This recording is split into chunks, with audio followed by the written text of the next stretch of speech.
Social democratic party of India Karnataka ರಾಜ್ಯ ಸಮಿತಿ ವತಿಯಿಂದ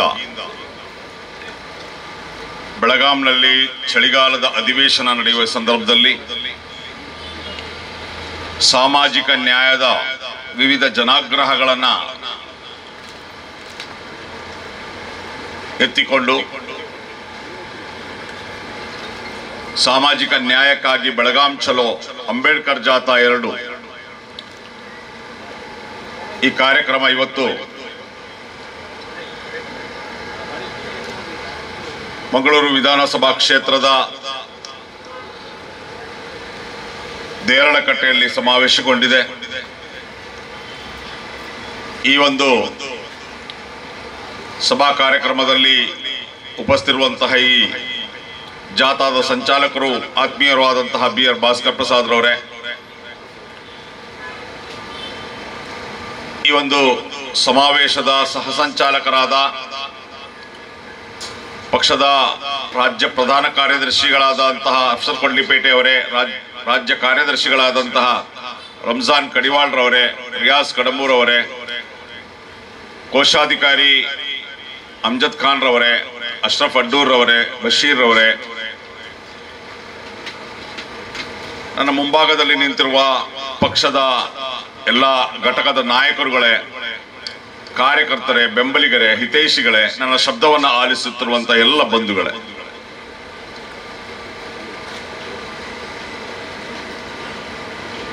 ಈ ಆಡಳಿತ ನಡೆಸುತ್ತಿರುವಂತಹ ಕಾಂಗ್ರೆಸ್ ಸರ್ಕಾರ 2023ರಲ್ಲಿ ಸಂಪೂರ್ಣ ಬಹುಮತದೊಂದಿಗೆ 36 ಸೀಟು ಗಳಿಸಿಕೊಂಡು ಅಧಿಕಾರಕ್ಕೆ ಬಂತು.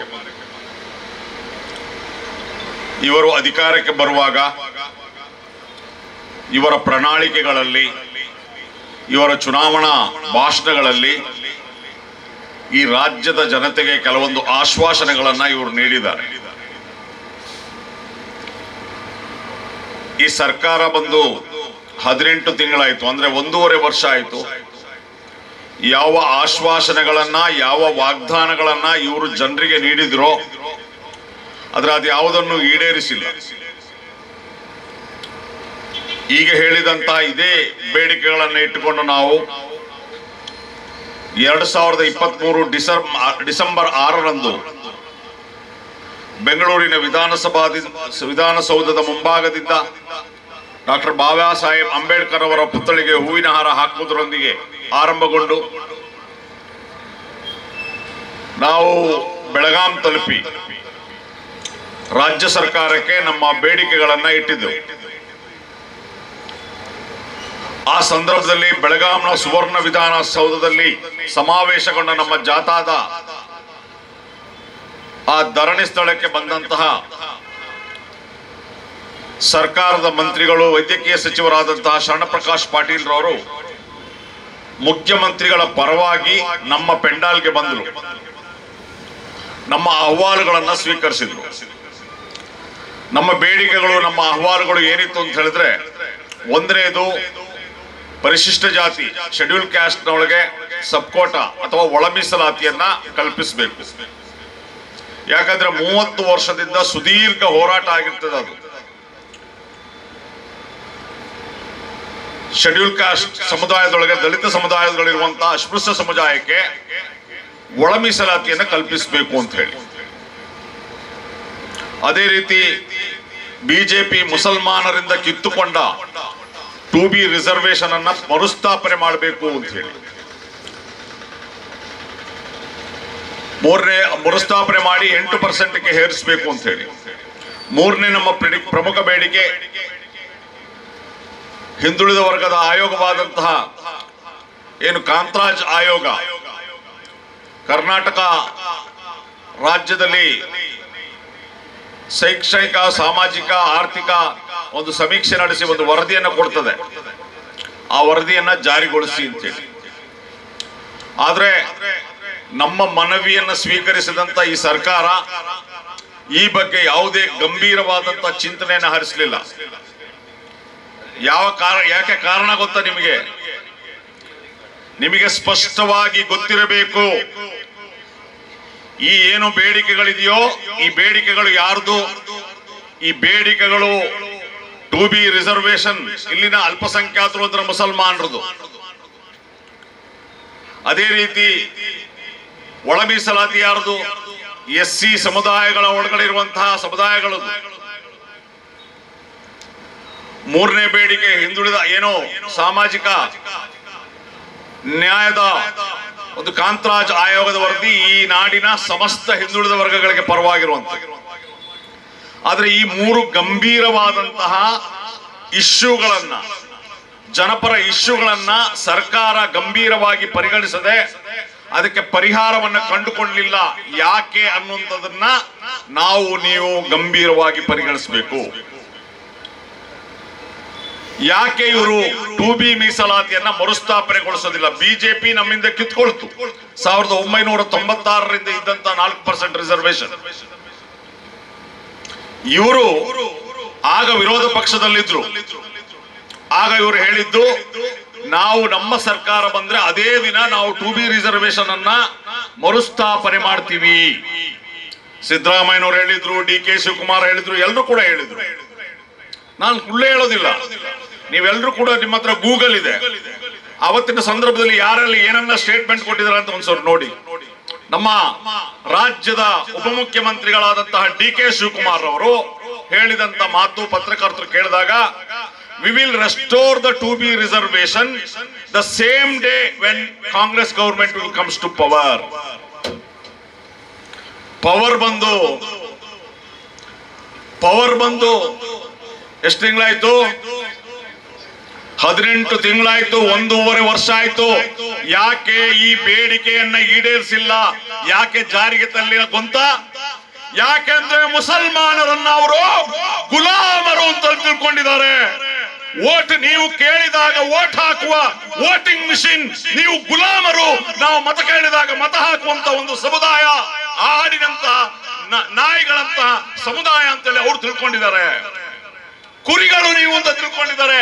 ನಿಮಗೆ ಯಾವುದೇ ವ್ಯಾಲ್ಯೂ ಇಲ್ಲ, ನಿಮ್ಮ ಓಟಿಗೆ ಯಾವುದೇ ಮಹತ್ವ ಇಲ್ಲ. ಆ ಕಾರಣಕ್ಕೆ ನಿಮ್ಮ ಬೇಡಿಕೆಯನ್ನು ಈಡೇರಿಸೋದಿಲ್ಲ.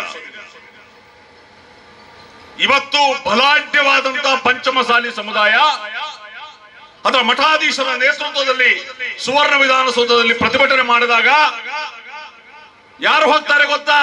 ಆ ಪ್ರತಿಭಟನೆಗೆ ಈ ಸರ್ಕಾರದ ಭಾಗವಾದಂತಹ ಮಹಿಳಾ ಮತ್ತು ಮಕ್ಕಳ ಕಲ್ಯಾಣ ಸಚಿವೆ ಲಕ್ಷ್ಮೀ ಹೆಬ್ಬಾಳ್ಕರ್ ಅವರು ಹೋಗಿ ಆ ಪಂಚಮಸಾಲಿ ಹೋರಾಟದಲ್ಲಿ ಭಾಗಿಯಾಗಿ, ಆ ಪ್ರತಿಭಟನೆಯಲ್ಲಿ ಭಾಗಿಯಾಗಿ ಹೇಳ್ತಾರೆ, ನನಗೆ ಪಂಚಮಸಾಲಿ ಹೋರಾಟದಲ್ಲಿ ನಾನು ಸಪೋರ್ಟ್, ನಾನು ಬೆಂಬಲ ಅಂತ ಹೇಳಿ.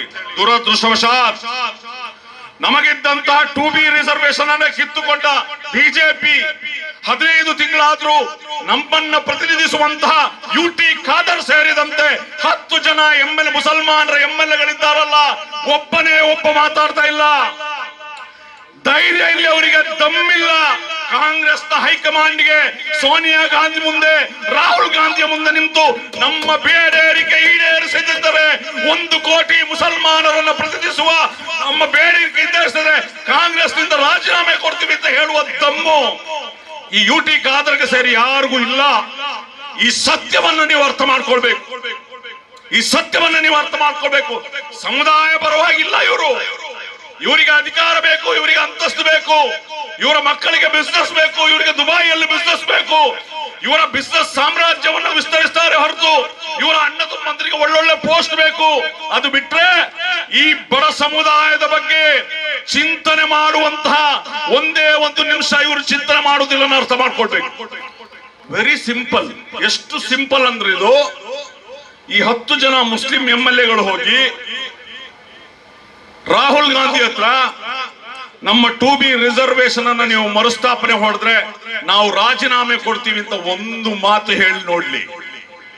ಒಂದೇ ಒಂದು ಮಾತು ಹೇಳಿದ್ರೆ ಆ ಕ್ಷಣದಲ್ಲಿ ಇದನ್ನ ಪುನಃಸ್ಥಾಪನೆ ಮಾಡ್ತಾರೆ. ಆ ಧೈರ್ಯ, ಆ ಕಮಿಟ್ಮೆಂಟ್, ಆ ಬದ್ಧತೆ ನಮ್ಮ ಮುಸ್ಲಿಂ MLAಗಳಿಗೆ, ಮಿನಿಸ್ಟ್ರಿಗಳಿಗೆ ಬೇಕಾಗ್ತದೆ. ಆದ್ರೆ ನಮ್ಮ ದುರಾದೃಷ್ಟ ಇದು, ನಮ್ಮ ದುರಾದೃಷ್ಟ.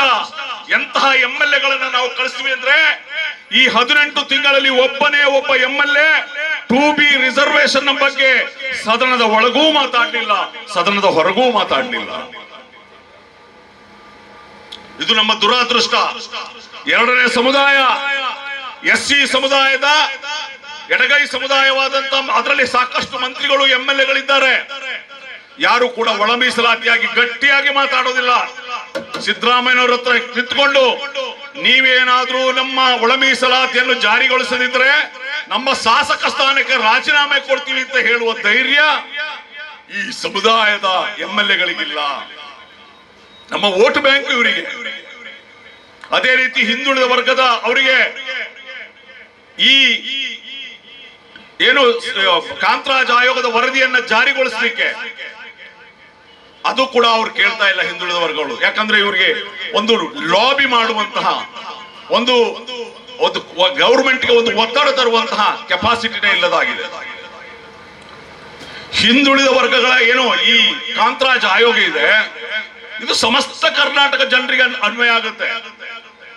ನಿಮಗೆ ಗೊತ್ತಿರಲಿ, ಕಾಂತರಾಜ್ ಆಯೋಗ ಸುಮಾರು 55 ಪ್ರಶ್ನಾವಳಿಗಳನ್ನ ಮಾಡಿ ಸರ್ವೆ ಮಾಡಿದೆ ಈ ರಾಜ್ಯದ ಎಲ್ಲಾ ಕುಟುಂಬಗಳದು. ಅವರ ಸಾಮಾಜಿಕ ಸ್ಥಿತಿ, ಅವರ ಆರ್ಥಿಕ ಸ್ಥಿತಿ, ಅವರ ರಾಜಕೀಯ ಪ್ರಾತಿನಿಧ್ಯದ ಸ್ಥಿತಿ, ಅವರ ಶೈಕ್ಷಣಿಕ ಸ್ಥಿತಿ, ಇದೆಲ್ಲವನ್ನ ಸರ್ವೆ ಮಾಡಿದೆ.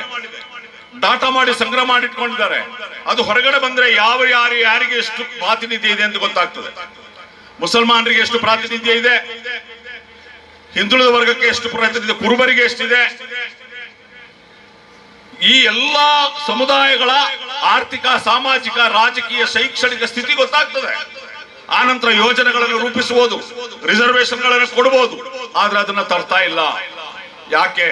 ಯಾಕೆಂದ್ರೆ ಈ ಅಹಿಂದ ವರ್ಗಗಳು ಅಂತ ಏನು ಇವರ ವೋಟ್ ಬ್ಯಾಂಕ್ ಆಗಿದೆ, ಇವ್ರಿಗೆ ಆ ಪ್ರಶ್ನೆ ಮಾಡುವ, ಆ ಕೇಳುವ ಧೈರ್ಯ ಇಲ್ಲ, ಹೋರಾಟ ರೂಪಿಸುವುದಿಲ್ಲ, ಆರ್ಗನೈಸ್ ಆಗುವುದಿಲ್ಲ. ಇವರು ಬಲಾಢ್ಯ ಸಮುದಾಯ ಅಂತ ಪಂಚಮಸಾಲಿಯ ಹೋರಾಟವನ್ನು ನೋಡಿ ಪಾಠ ಕಲಿಬೇಕು ನೀವು. ಎಷ್ಟು ದೊಡ್ಡ ಹೋರಾಟವನ್ನ ಅವರ ರಿಸರ್ವೇಶನ್ಗಾಗಿ ಮಾಡ್ತಾ ಇದ್ದಾರೆ. ಅವರೇನು ಬ್ಯಾಕ್ವರ್ಡ್ ಕ್ಲಾಸ್ ಲಿಸ್ಟ್ ಅಲ್ಲಿ ಇಲ್ಲ, ಆದ್ರೂ ಕೂಡ ಅವರ ಹೋರಾಟವನ್ನು ಮಾಡ್ತಾ ಇದ್ದಾರೆ. ಆದ್ರೆ ನಾವು ನಮ್ಮದೇ 2B ರಿಸರ್ವೇಶನ್ ಅನ್ನ ಕಿತ್ತುಕೊಂಡಾಗ ನಾವು ಯಾಕೆ ಈ ಸಮುದಾಯಗಳು ನಿದ್ರೆ ಮಾಡ್ತದೆ, ಯಾಕೆ ನಾವು ಎಚ್ಚೆತ್ತುಕೊಳ್ಳೋದಿಲ್ಲ? ನಮ್ಮ ಮಕ್ಕಳ ಭವಿಷ್ಯ ಇದು ಯಾರಪ್ಪರ ಸೊತ್ತಲ್ಲ. ಇದು ಬೊಮ್ಮಾಯಿಯವರ ಮನೆಯಿಂದ ಕೊಡುವುದಲ್ಲ, ಇದು ಯಡಿಯೂರಪ್ಪನ ಮನೆಯಿಂದ ಕೊಡುವುದಲ್ಲ, ಇದು ಸಿದ್ದರಾಮಯ್ಯನವರ ಮನೆಯಿಂದ ಕೊಡುವುದಲ್ಲ. ಇದು ನಮ್ಮ ಹಕ್ಕು. ಇದು ನಾವು ಕೇಳ್ತೇವೆ. ಯಾಕೆಂದ್ರೆ ನಾವು ಓಟ್ ಕೊಟ್ಟಿದ್ದೇವೆ. ಈ ಬಾರಿ ಏನು ಕಾಂಗ್ರೆಸ್ ಸರ್ಕಾರ ಬಂದಿದೆ, ಯಾರಿಂದ ಬಂದಿದೆ ಅನ್ನೋದನ್ನ ಈ ಕಾಂಗ್ರೆಸ್ ಸರ್ಕಾರ, ಕಾಂಗ್ರೆಸ್ ನಾಯಕರು ಅರ್ಥ ಮಾಡ್ಕೊಳ್ಬೇಕು. ನಿಮ್ಗೆ ಓಟ್ ಕೊಟ್ಟವ್ರು ಯಾರು? ನಿಮ್ಮ ವೋಟ್ ಬ್ಯಾಂಕ್ ಯಾರು? 92% ಮುಸಲ್ಮಾನರು ನಿಮ್ಗೆ ಓಟ್ ಕೊಟ್ಟಿದ್ದಾರೆ. ಈ ರಾಜ್ಯದ 70 ಲಕ್ಷ ಮತದಾರರು, 55 ಲಕ್ಷ ಮತ ಚಲಾವಣೆ ಆಗಿದೆ. ಮುಸಲ್ಮಾನರು 50 ಲಕ್ಷ ಮತವನ್ನ ಕೊಟ್ಟಿದ್ದಾರೆ. ಅಂದ್ರೆ ಕಾಂಗ್ರೆಸ್ ಪಡೆದಂತ ಒಟ್ಟು 1,67,00,000 ಮತದಲ್ಲಿ 30% ಓಟು ಮುಸಲ್ಮಾನರದು, 67% ಓಟು ದಲಿತ ಸಮುದಾಯದ್ದು, ಏನು 2-3% ಓಟ್ ಅದು ಕ್ರಿಶ್ಚಿಯನ್ ಸಮುದಾಯದ್ದು, ಹಿಂದುಳಿದ ಕುರುಬ ಸಮುದಾಯದ್ದು. ಇವರ ವೋಟ್ ಬ್ಯಾಂಕ್ ಯಾರು? ಇವರಿಗೆ 136 ಸೀಟ್ ಬಂದದ್ದು ಈ ಸಮುದಾಯಗಳ ಮತದಿಂದ. ಆದ್ರೆ ಅದನ್ನ ಗಂಭೀರವಾಗಿ ಪರಿಗಣಿಸ್ತಾ ಇಲ್ಲ. ಮೊನ್ನೆ ಉಪಚುನಾವಣೆಯಲ್ಲಿ 3 ಸೀಟ್ ಬಂತಲ್ಲ, ಯಾರಿಂದ ಬಂತು ಗೊತ್ತಾ ನಿಮ್ಗೆ? ಇದೇ ಸಮುದಾಯಗಳು, ಮುಸಲ್ಮಾನರು, ದಲಿತರು, ಕುರುಬ ಸಮುದಾಯ, ಹಿಂದುಳಿದ ವರ್ಗ ಸಮುದಾಯ ಓಟ್ ಕೊಟ್ಟಿರೋದ್ರಿಂದ ಇವತ್ತು 3 ಸೀಟ್ ಬಂತು. ಇಷ್ಟು ಬೆಂಬಲ ನಾವು ಕೊಟ್ಟು ಈ ಕಾಂಗ್ರೆಸ್ಗೆ ತಲತಲಾಂತರದಿಂದ ಓಟು ಕೊಟ್ಟು ಕೊಟ್ಟು ಕೊಟ್ಟು ಕೊಟ್ಟು ಗೆಲ್ಲಿಸ್ತಾ ನಮ್ಮ ಸಮುದಾಯಕ್ಕೆ ಒಂದು ಅನ್ಯಾಯ ಆದಾಗ ಯಾಕೆ ಅದನ್ನ ಸ್ಪಂದಿಸುವುದಿಲ್ಲ? 18 ತಿಂಗಳಾದ್ರೂ ಕೂಡ ಇವರೇ ವಾಗ್ದಾನ ಮಾಡಿ ಯಾಕೆ 2B ರಿಸರ್ವೇಶನ್ ಅನ್ನು ವಾಪಸ್ ತಗೊಂಡು ಬರ್ತಾ ಇಲ್ಲ? ಇದನ್ನ ಗಂಭೀರವಾಗಿ ಕೇಳಲಿಕ್ಕೆ ಈ ನಾಡಿನ 1 ಕೋಟಿ ಜನರ ಪರವಾಗಿ ನಾವು ಬೆಳಗಾವಿ ಹೋಗ್ತಾ ಇದ್ದೇವೆ. ಟೈಮ್ ಪಾಸ್ ಮಾಡಕ್ಕಲ್ಲ, ಅಥವಾ ನಮ್ಮ ಮನೆಯಲ್ಲಿ ನಮಗೆ ಕೆಲಸ ಇಲ್ಲ ಅಂತಲ್ಲ, ನಮಗೆ ಹೆಂಡತಿ ಮಕ್ಕಳು ಇಲ್ಲ ಅಂತಲ್ಲ, ನಮಗೆ ನಮ್ಮ ಕೆಲಸ ಕಾರ್ಯಗಳು ಇಲ್ಲ ಅಂತಲ್ಲ.